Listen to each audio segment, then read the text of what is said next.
Subscribe now and press the bell icon. Never miss an update. इसमें देखिए दिया हुआ है, सबसे पहले हम लोग गिवन लिख लेते हैं। दिया हुआ है कुल स्थानांतरित आवेश। कुल स्थानांतरित आवेश अगर हम इसको क्यों मानते हैं तो ये दिया हुआ है 3 गुना 10 पे पावर -7 का ऋणावेश, यानी माइनस कर देंगे और आवेश का मतलब कूलम लगा देंगे। अब चूंकि हम जानते हैं कि एक इलेक्ट्रॉन पर जो आवेश होता है वो होता है -1.6 10 पे पावर -19 कूलम। ठीक है, अब ए नंबर में हम लोग को निकालना है कि स्थानांतरित इलेक्ट्रॉनों की संख्या। तो देखिए चूंकि Q इक्वल टू क्या होता है, Q इक्वल टू होता है N E। यहां से अगर हम लोग N का वैल्यू निकालें तो N इक्वल टू हो जाएगा Q बटा E। अब इसमें हम लोग मान रख देंगे तो N इक्वल टू हो जाएगा, Q का मान है -3 गुना 10 पे पावर -7 कूलम और E का मान है 1.6 10 पे पावर -19 कूलम। अब इसको अगर हम लोग हल करते हैं तो 1.875 गुना 10 पे पावर 12 ये आ जाएगा। यानी लगभग में हम इसको लिख सकते हैं कि N इक्वल टू 2 गुना 10 पे पावर 12।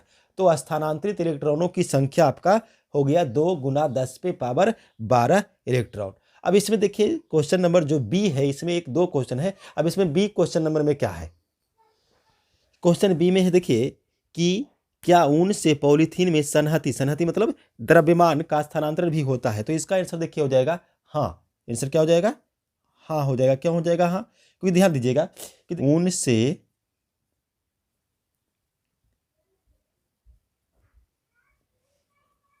पॉलीथीन पर सन्हति यानी कि द्रव्यमान का स्थानांतरण होता है। क्यों होता है, क्योंकि इलेक्ट्रॉन जो द्रव्य कण है उन से पॉलीथीन पर विस्थापित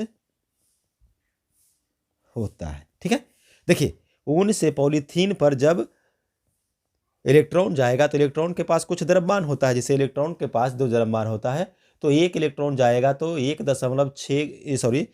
इलेक्ट्रॉन जाएगा तो 9.1 गुना 10 पे पावर -31 kg इतना इलेक्ट्रॉन जाएगा। और यहाँ पर हम लोग देख रहे थे कि ए में 2 गुना 10 पे पावर 12 इलेक्ट्रॉन गया है। अगर इतना ज़्यादा इलेक्ट्रॉन गया है तो इसका मतलब द्रव्यमान भी उस पर उतना जाएगा। तो इसमें देखिए मान लेते हैं कि यदि N इलेक्ट्रॉन को धातु के सिक्के से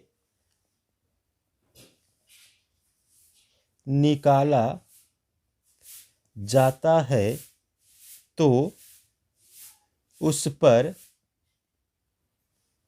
इलेक्ट्रॉन के आवेश के बराबर धन आवेश उत्पन्न हो जाता है। ठीक है, तो हम लोग मान लेते हैं कि N इलेक्ट्रॉन निकालने से धातु का जो सिक्का है उसमें से जो आवेश आता है वो इलेक्ट्रॉन के आवेश के बराबर धन आवेश आता है। अब यहाँ देखिए, यहाँ प्रश्न से Q दिया हुआ है 10 पे पावर -7 कूलम। अब Q इक्वल टू होता है N E। यहाँ से अगर हम लोग N का वैल्यू निकालेंगे तो Q बटा E हो जाएगा। अब इसमें मान रख देंगे तो N इक्वल टू हो जाएगा, Q का मान है 10 पे पावर -7 और E इलेक्ट्रॉन पर चार्ज होता है 1.6 10 पे पावर -19 कूलम। अब इसको अगर हम लोग हल करते हैं तब N का मान आ जाएगा 6.25 गुना 10 पे पावर 11। तो ये आपका सॉल्यूशन हो गया। ठीक है, इस क्वेश्चन में देखिए दिया हुआ है कि 1 कप जल जिसका द्रव्यमान 250 ग्राम है, उसमें कितनी मात्रा में धन आवेश और ऋण आवेश होगा, यानी कि आवेशों की संख्या निकालना है। तो इसका सॉल्यूशन देखिए 10 में, यदि हम मान लें कि 1 कप जल का द्रव्यमान जो दिया हुआ है उसको स्मॉल m मान लें, तो ये दिया हुआ है 250 ग्राम। ठीक है, और जल का अगर हम अनुभार निकालें यानी H2O का अनुभार, तो अनुभार इसको कैपिटल M मान लेते हो, 18 ग्राम हो जाएगा, 18 ग्राम प्रति मोल हो जाएगा। चलिए, अब कहता है कि आवेशों की संख्या हम लोग को निकालना है। तो इसमें देखिए हम लोग 1 कप जल में अणुओं की संख्या पर निकाल लेते हैं। ठीक है, तो अतः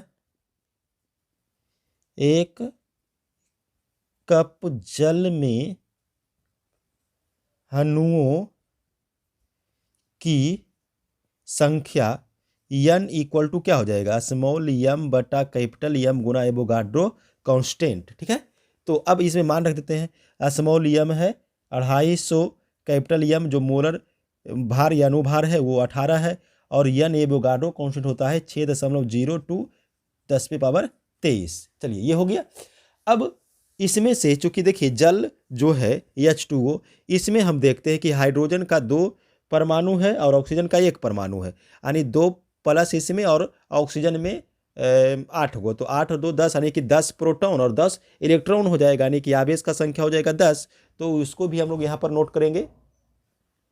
अब देखिए चूंकि जल के एक अणु में आवेश की संख्या ये हो जाएगा 10E, चूंकि 10 गो प्रोटॉन और 10 गो इलेक्ट्रॉन है। अब इसीलिए हम लोग आवेश निकाल लेंगे, Q इक्वल टू होता है NE, और Q इक्वल टू हो जाएगा N का मान 10 लिख देंगे, उसके बाद इलेक्ट्रॉन E है 1.6 10 पे पावर -19 कूलम, और अणुओं की संख्या है 250 बटा 18 गुना 6.02 10 पे पावर 23। ठीक है, अब इसको अगर हम लोग हल करेंगे तो Q आ जाएगा 1.33 10 पे पावर 7 कूलम। तो ये आपका सॉल्यूशन हो गया।